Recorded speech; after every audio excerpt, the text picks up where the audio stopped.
என்னுடைய கூல் சுரேஷ் கட்சி, சிஎஸ்கே கட்சி, அப்படி ஒரு கட்சி இருக்கு அப்படின்னு மக்களுக்கு கொண்டு போய் சேர்ப்பதற்கு இன்னைக்கு சாரோட வாயிலேருந்து அந்த பொன்மொழி, அந்த இனிப்பான வார்த்தை வந்திருக்கு. அது எனக்கு தெரிஞ்சு பிஜேபி கூட கூட்டணியா என்றது தெரியல. ஏன்னா சாரோட வாயில வந்ததுனால. இருந்தாலும் ட்ரம்ப் கூட இருந்தாலும் மக்களுக்கு நன்மைகள் செய்வதற்காக இந்த கூல் சுரேஷ் கட்சி எப்பவுமே காத்து கொண்டு தான் இருக்கும். கோட்டும் கோழி பிரியாணியும் கொடுத்து கட்சிக்கு சேர்க்கிறாள் இல்லை இந்த கூல் சுரேஷ். பல கோடிகளை வைத்து மாநாடு நடத்தி அந்த இடத்துல டிராபிக் ஜாம் பண்ணி மக்களை போக விடாம ஒரு மருத்துவமனைக்கு போறவங்களோ இல்ல ஒரு ஹாஸ்பிட்டலுக்கு இல்ல ஒரு ஸ்கூலுக்கு போறவங்களோ இப்படி வயதானவங்களுக்கு டிஸ்டர்ப் பண்றதுக்காக நான் கட்சி நடத்தல. புரியுதுங்களா? தெரு தெருவா நிப்பேன். அதுதான் கூல் சுரேஷ். நான் பாட்டுக்கா கோடிக்கணக்கில் மக்களை சேர்த்து வச்சு நான் ஒரு செல்ஃபி எடுத்து அதை காமிச்சு இதை காமிச்சு பண்றதும் இல்லை இந்த கூல் சுரேஷ் கட்சி. புரியுதுங்களா? கூல் சுரேஷ் கட்சி என்பது உங்களுக்காகவே உழைப்பதற்காகவே உருவாக்கப்பட்டதுதான் இந்த கூல் சுரேஷ் கட்சி. 26 பாருங்க, 2026 பாருங்க, நீங்க என்ன நினைக்கிறீங்களோ அது நடக்கும். நான் இது சும்மா மேடைக்காக சொல்லல. நான் what bro, I am cool bro, this is very wrong bro. மோகனாக்கு வெந்து தணிந்தது காடு, மோகனாக்கு வணக்கத்தை போடு. பேய் கொட்டு அந்த படத்தோட ஆடியோ ரிலீஸ்க்கு தான் நான் வந்திருக்கேன். மேடையில் பெரியவங்க முன்னாடி பேசுகிற அளவுக்கு நம்ம அவ்வளோ பெரிய பேச்சாளர் இல்லை. தயவு செஞ்சு நீங்களே ஒரு தடவை கை தட்டிடுங்க. இந்த கைத்தட்டல்கள் அனைத்தும் பேய் கொட்டு அந்த படத்துக்கு தான் போய் சேரும். கொட்டு அப்படின்னாலே உண்மையிலே கொட்டு வாங்கினாக்க அவங்க வளருவாங்க. நான் பேரரசார் படத்தில் கொட்டு வாங்கினதால தான் இன்னைக்கு நான் இந்த இடத்துல நிற்கிறேன். யோ ஐயரு, கோழி முட்டை போட்டா அடகாத்து குஞ்சு பொறிக்கணும், இல்லைன்னா கூமுட்டையா போயிறியா கூமுட்டை அப்படின்னு நான் பேரரசார் படத்தில், திருப்பாச்சி படத்தில் வசனம் பேசியிருப்பேன். அப்போது நான் அங்கே அவர்கிட்ட கொட்டு வாங்கினதால தான் இன்னைக்கு பேரரசார் இருக்கிற மேடையிலேயே நின்று பேசுகிற அளவுக்கு நான் வளர்ந்துருக்கிறேன். இந்த படம் பேய் கொட்டு. காஞ்சிபுரம்னா பட்டு, இது பேய் கொட்டு. சாப்பிட தேவை தட்டு, இந்த படம் பேய் கொட்டு. இனிப்புனா லட்டு, இந்த படம் பேய் கொட்டு. இப்ப கைய தட்டு. மேடம் 32 ஏதோ கிட்டத்தட்ட 32 டெக்னீஷியன் பார்க்க வேண்டிய வேலையா இவங்க ஒருத்தங்களே பார்த்துட்டாங்க. என் தானே தலைவன் டிஆர் ஐயா அவர்கள் சகலகலா வல்லவன் அப்படின்னு சொல்லுவான். அவருக்கு பிறகு சகலகலா வள்ளி என்றால் அது நம்ம லாவண்யா மேடம் தான் நினைக்கிறேன்.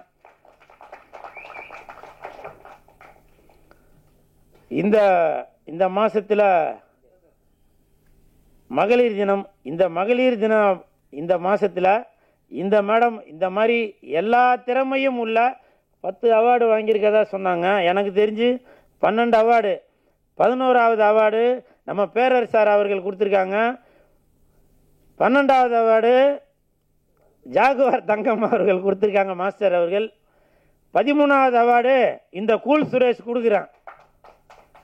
மேடம், இன்னும் நீங்கள் பல அவார்டு வாங்கிட்டே வரணும். இன்றைக்கி நான் மேடைக்காக சொல்லலை, உண்மையிலேயே நோபல் வேர்ல்டு ரெக்கார்டில் உங்களுக்கு நான் பரிந்துரை பண்ணி உங்களுக்கு நான் இந்த படத்துக்காக அவார்டு வாங்கி தரேன்.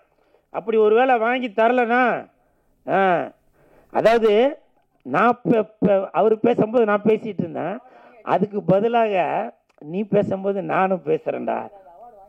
வாங்கிட்டீங்களா? சரி, வாங்கினா இன்னொரு தடவை கொடுக்க சொல்கிறேன் மேடம். அவார்டு வாங்கிறதுக்கு என்ன இதுவாக வேணும்?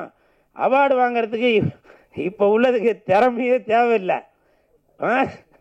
இப்போ உள்ளதுக்கு ரெக்கமெண்டேஷன் இருந்தாலே போதும், அவார்டு கொடுத்துக்கிட்டே இருப்பாங்க. ஆனால் இந்த லாவண்யா மேடம் அவர்கள் இங்கே பாருங்க, பொய் புரட்டு எதுவுமே இல்லை. 32 டெக்னீஷியன் பார்க்க வேண்டிய வேலை இவங்க ஒருத்தங்களே பார்த்துருக்காங்க. கதை, திரைக்கதை, வசனம், ஒளிப்பதிவு, எடிட்டிங்கு, இசை எல்லாமே அவங்களே பார்த்துருக்காங்க. ஸோ இவங்களுக்கு என் மனமார்ந்த வாழ்த்துக்கள். ஏன்னா பேய் கொட்டு அப்படின்னு நானே மேடம்கிட்ட கேட்டேன், என்ன மேடம் பேய் கொட்டுன்னு பேர் வச்சிருக்கீங்களே அப்படின்னு. இல்லை இப்படி இப்படி கொட்டுவோம் இல்லையா, அந்த இதுதான் அப்படின்னு. இதில் படத்தில் நடித்தவங்க யாரையுமே காணோம். ஏன்னு கேட்டேன். ரொம்ப கொட்டிட்டாங்க. ரொம்ப கொட்டிட்டீங்களா ஸ்பாட்டில்? ஏன் எல்லாரும் இதில் நடித்தவங்களாம் வரல சொல்லுங்கள். எல்லோரும் எப்படி இருந்தாலும் சம்பளம் வாங்கியிருப்பீங்க. வெளியூரில் இருந்தாக்க இன்னும் எல்லாருமேவா வெளியூரில் இருக்கீங்க? ஷூட்டிங் இருந்தாக்க இப்போ ஷூட்டிங் வந்திருப்பீங்களா? ஏன் இந்த படத்திற்கு இந்த மேடம் லாவண்யா மேடம் அவர்கள் பேய்கொட்டுன்ற படத்திற்கு உடல் பொருள் ஆவி அனைத்தும் மட்டும் இல்லாமல் பணத்தையும் செலவு பண்ணி இதில் அவ்வளோ பேரை நடிக்க வச்சுருக்காங்க. அவங்க யாராச்சும் வந்திருக்கணும்ல, ஏன் வரல? இது என்னுடைய ஆதங்கம். வந்திருக்காங்க. ஆனால் போஸ்டரில் போட்டிருக்கவங்க யாரையும் காணோம். அந்த நாய் வந்திருக்கா மேடம், பின்னாடி ஒரு நாய் ஒன்று இருக்கா, வெள்ளை கலர், அது பார்த்தீங்களா? இந்த நாய் வந்ததால் அந்த நாய் வர சொல்லலையா? அதான மேடம் சொல்கிறீங்க? இல்லை மேடம், பரவாயில்ல மேடம். இந்த நாய் நன்றி உள்ள நாய், இந்த நாய் பாசமான நாய், புரியுதுங்களா? இந்த படத்தில் நடிக்காட்டியும் வாலாட்டிக்கிட்டு வந்திருக்க இந்த நாய் எப்பவுமே பாசமும் நேசமும் சினிமாவுக்காக உடல் பொருள் ஆவியும் அனைத்தையும் கொடுக்கறதா இந்த நாய். கூல் சுரேஷ் என்ற அந்த நாய், புரியுதுங்களா? கமெண்ட்ல இப்போ உங்களுக்கே க்ளூ கொடுத்துட்டேன்னு நினைக்கிறேன். இந்த நாய் எதுக்கு கத்தினே இருக்கிறான் அப்படின்னு, இல்லையா? பார்த்தீங்களா? இன்னும் பிரீடா எப்பா? நான் அதையும் சொல்றேன், அதையும் க்ளூ கொடுக்குறேன். டாபர்மேன் சந்தோஷமா? இல்லை ராஜபாளையம் நல்லா வீரமா வைக்கலாமா? இப்படி நீங்களே எந்த நாய் வேணும். ஆனால் நாய் என்பது நன்றி உள்ளது. உங்களுடைய வீட்டை எப்படி பாதுகாத்துட்டு இருக்கோ அதே மாதிரி தான் இன்னைக்கு சினிமா இண்டஸ்ட்ரியில வெள்ளிக்கிழமை ஆனாக்க தியேட்டர்ல போய் மக்கள் வரவேற்கிறதுக்காக பாதுகாத்துட்டு இருக்கதான் இந்த கூல் சுரேஷ் என்ற நாய். அது இந்த படத்தோட பேய், புரியுதா? அதனால இந்த படத்தில் நடிச்சவங்க தயவு செஞ்சு இன்னைக்கு நீங்க ஆடியோ ரிலீஸுக்கு வராட்டியும் உங்களுடைய போன்ல ஒரு வீடியோவா எடுத்து இந்த மாதிரி எப்போ மேடம் படம் ரிலீஸு? வருகின்ற 21ஆம் தேதி, மார்ச் 21ஆம் தேதி உலகமெங்கும் ரிலீஸ் ஆகிற இந்த பேய்கொட்டுன்ற படத்தில் நடித்தவங்க தயவு செஞ்சு நீங்கள் வந்து ஒரு செல்ஃபியில் ஒரு வீடியோவாக எடுத்து இந்த படத்தை வந்து பாருங்க அப்படின்னு சொல்லுங்க.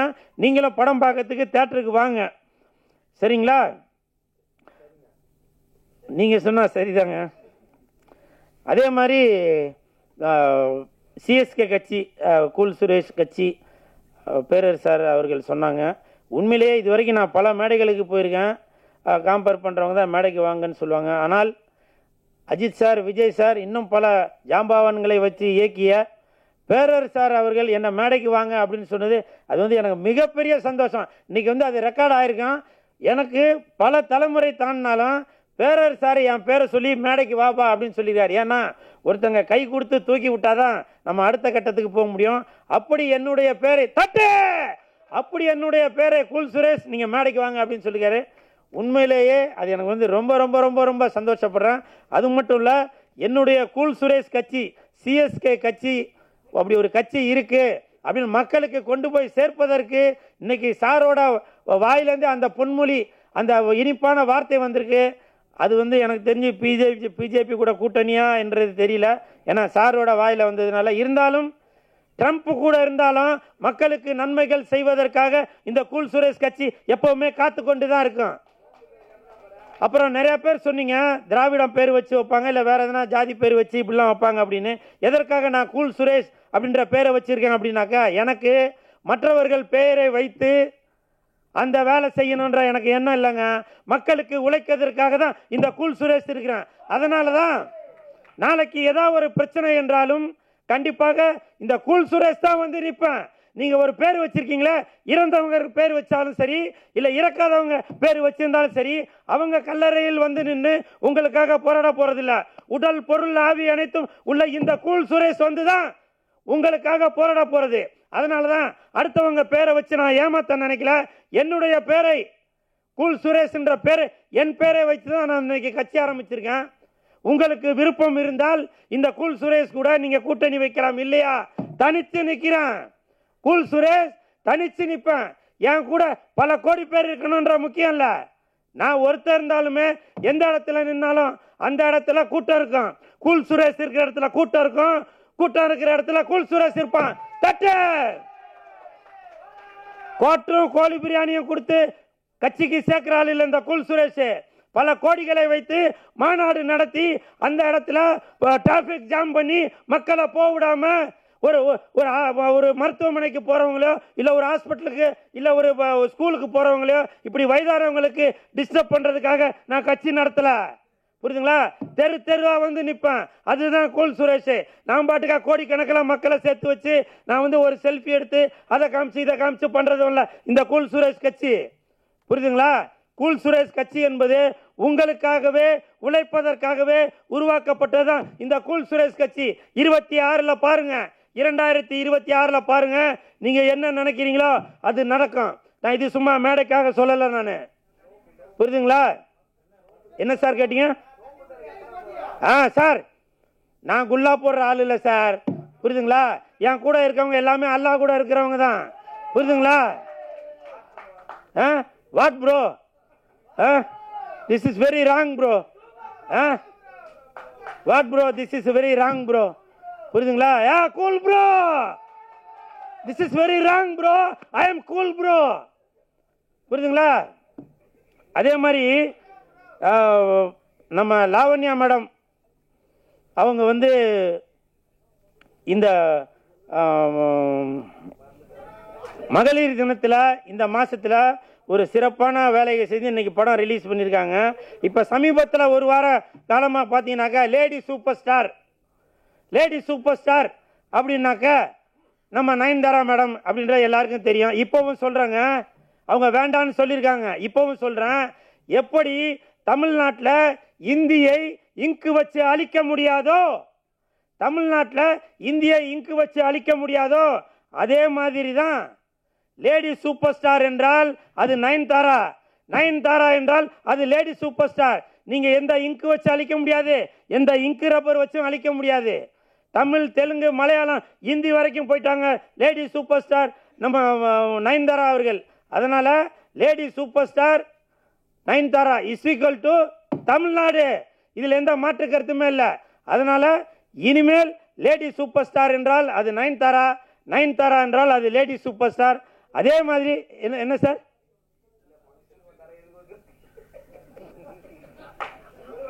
What bro? I am cool bro. This is very wrong bro.